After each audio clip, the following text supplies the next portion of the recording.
Voilà pour les politiques et les patrons, qu'en pensent les Français?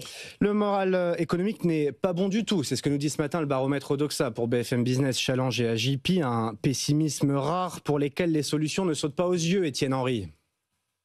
Le moral économique des Français est au plus bas. Dernier record, la pandémie de Covid en 2020 et la crise de l'Europe en 2014. Ce défaitisme ambiant déteint sur les anticipations personnelles des Français.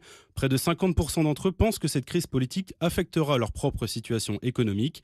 Pour éviter ce cas de figure, les Français sont-ils prêts à faire des efforts?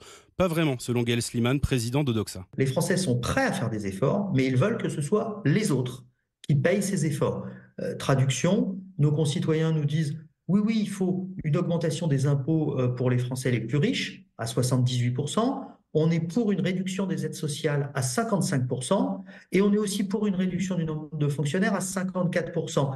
Mais évidemment, ces efforts-là, chaque Français n'aura pas à les payer. Tout le monde n'est ni riche ni pauvre, ni salarié du secteur public. Il y a donc une prise de conscience des risques, mais aussi une incapacité des Français à accepter de faire ces efforts. Ils ne veulent pas entendre parler d'une augmentation du temps de travail, signe que les requêtes de François Bayrou n'ont pas marqué l'opinion. Et malgré le contexte pesant, les Français refusent de demander un effort supplémentaire aux entreprises, signe d'un changement de perception.